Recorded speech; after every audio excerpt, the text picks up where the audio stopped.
अस्सलामु अलैकुम वरहमतुल्लाहि वबरकात। सुराका बिन मालिक मक्का की तरफ तशरीफ़ चला चला आ रहा था। रास्ते में प्यारे नबी सल्लल्लाहु अलैहि वसल्लम, हज़रत अबू बकर सिद्दीक़ और एक चरवाहे से मुलाकात हुई। तो सुराका ने पूछा कि मोहम्मद, आप कहाँ जा रहे हैं? तो हज़रत अबू बकर सिद्दीक़ ने फरमाया कि हम ऐसे ही घूमने के लिए निकले हैं। बातचीत पूरी हुई। सुराका बिन मालिक अपना मक्के में तशरीफ़ ले आया।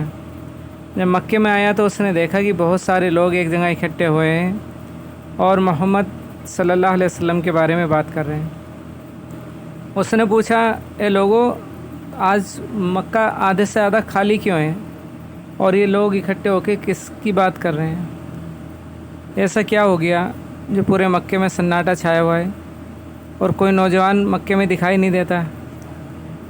तो एक अबू काफ ने कहा कि सुराका तो नहीं जानता कि मोहम्मद जो हैं मक्के से रवाना हो गए हैं मदीने के लिए और वो हिजरत कर रहे हैं अबू बकर के साथ।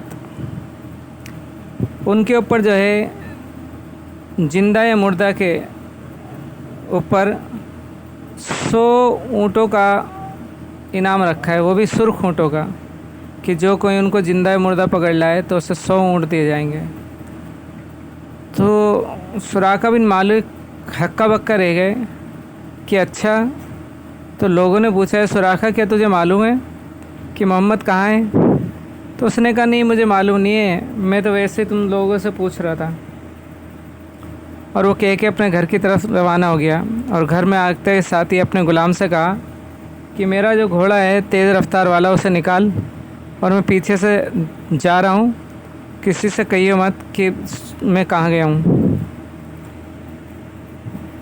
ग़ुलाम ने कहा, जो हुक्म मेरे आका। तो ग़ुलाम ने जो है सारा सामान, पानी, खाना, घोड़ा तैयार कर दिया और सुराका बिन मालिक अपने घर के पीछे से रास्ते से, पीछे के दरवाजे से प्यारे नबी की तरफ चल पड़ा, क्योंकि उसे तो पता था प्यारे नबी सल्लल्लाहु अलैहि वसल्लम का किस रास्ते से जा रहे हैं। और वो दौड़ता रहा हत्ता कि उसने जो है प्यारे नबी सल्लल्लाहु अलैहि वसल्लम को देख लिया। हज़रत अबू बकर सिद्दीक़ ने भी सुराका को देख लिया। तो हज़रत अबू बकर सिद्दीक़ ने प्यारे नबी से कहा कि नबी जी, सुराका आ रहा है और मुझे उसके जो है इरादे नेक नहीं लग रहे। प्यारे नबी ने कहा कि अबू बकर आने दो। जब सुराका बिन मालिक करीब तशरीफ़ ले आए तो उसने जो है फ़ौरन तलवार निकाली और सोचा एक ही झटके में जो है नाउज़ुबिल्लाह प्यारे नबी का सर धड़ से अलग कर देगा और जो है उसको 100 सुर्ख ऊँट मिल जाएंगे। जैसे ही वो प्यारे नबी के करीब आया, प्यारे नबी ने आसमान की तरफ देखा और उसका घोड़ा जो है रेत में धंस गया और वो औंधे मुँह रेत पे आके गिर गया। और वो अपने आप को देखे, घोड़े को देखे कि ये क्या हुआ। वो समझ गया कि मोहम्मद सल्लल्लाहु अलैहि वसल्लम का कोई करिश्मा है। वो कहने लगा, है मोहम्मद, मेरे घोड़े को निकाल दे, मैं वापस जा रहा हूँ, अब तेरे पीछे नहीं आऊँगा। प्यारे नबी सल्लल्लाहु अलैहि वसल्लम ने आसमान की तरफ देखा, घोड़ा जो है रेत से बाहर निकल आया और सुराका अपने ऊँट पे घोड़े पे बैठ के वापस हो गया। लेकिन वही 100 सुर्ख ऊँटों का लालच उससे फिर आया। फिर उसने जो घोड़े को मोड़ा और सोचा कि अब बिल्कुल भी वो नहीं लेने दूंगा और जाते के साथ ही जो है नाउज़ुबिल्लाह प्यारे नबी का जो है सर धड़ से अलग कर दूंगा। वो फिर भागा। फिर अब हज़रत अबू बकर सिद्दीक़ ने कहा कि नबी जी, सुराका तो वापस आ रहा है। आपने कहा, कोई बात नहीं, आने दो। तो फिर आप सल्लल्लाहु अलैहि वसल्लम ने आसमान की तरफ देखा और धड़ाम से जो है सुराका फिर रेत पे गिर गया और उसका घोड़ा जो है आधे से ज़्यादा जो है रेत में धंस गया। वो घबरा गया कि ऊँट मिले ना मिले मेरा घोड़ा मर जाएगा। फिर उसने बड़ी मन्नत समाजत करी नबी जी की कि नबी जी, आप इसको निकाल दीजिए, मैं अब लौट के नहीं आऊँगा। प्यारे नबी ने आसमान की तरफ देखा और फिर जो है घोड़े की तरफ देखा। घोड़ा जो है फिर बाहर निकल आया रेत से। प्यारे नबी ने कहा, है सुराखा, तू 100 ऊँट के चक्कर में लगा हुआ है, मैं तो तेरे हाथ में केसर और किस्रा के बादशाह के कंगन देख रहा हूँ, सोने के कंगन तेरे हाथ में होंगे। तो वो जो है सुराका चला गया।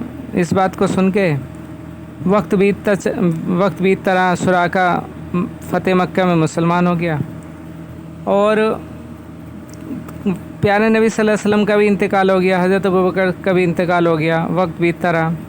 हज़रत उमर का जब ज़माना आया तो केसर और किसरा फ़तह हुआ और वहाँ के जो ख़जाने लाए गए।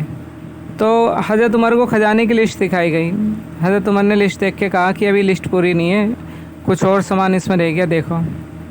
तो जो ख़जाने की लिस्ट बनाने वाले थे कहने लगे, अमीरुल मोमिनीन है बादशाह, आपने तो ख़जाना देखा ही नहीं और आप बगैर ख़जाना देखे कह रहे हैं लिस्ट देख के कि कुछ सामान रह गया है। तो उन्होंने कहा हाँ कोई सामान रह गया, तुम देखो।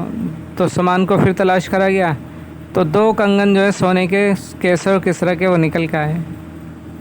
तो हज़रत उमर ने कहा कि हाँ लिस्ट पूरी हो गई। तो उन्हें बड़ा ताज्जुब हुआ, ए अमीरुल मोमिनीन आपको कैसे पता चला? कि प्यारे नबी सल्लल्लाहु अलैहि वसल्लम ने मुझसे कहा था कि जब केसर और किसरा फ़तेह होंगे तो ये सोने के कंगन जो है, उसके जो सोने के कंगन होंगे बादशाह के, वो सुराका बिन मालिक को दिए जाएंगे, मैंने उससे वादा कर रखा है। तो आप जो है सल्लल्लाहु अलैहि वसल्लम की बात सुन के कि मैं तुम्हारी बात पे यकीन करता या प्यारे नबी की बात पे यकीन करता, मुझे पक्का पता था कि कहीं कंगन गुम हो गए, वो ज़रूर होंगे। तो फिर हज़रत सुराका बिन मालिक को बुलाया गया और उनको कहा गया कि कंगन तुम्हारे हिस्से में आए। तो सुराका बिन मालिक रहमतुल्लाह अलैह रज़ी अल्लाह अन्हु रोने लगे, कहने लगे एक वो वक्त था कि मैं प्यारे नबी की गर्दन के दर पे था कि किसी तरह से आपको जान से मार दूं, और आज ये वक्त है कि मेरा हाथ में जो है सोने के कंगन है। और प्यारे नबी ने मुझसे उस ज़माने में कहा था 50 साल पहले कि सुराका मैं तेरे हाथ में तो सोने के कंगन देख रहा हूँ केसर कुसरा के, और तू यहाँ 100 ऊँटों के चक्कर में लगा हुआ है। तो आप जो है कि कंगन लेके जो है महल से चले गए।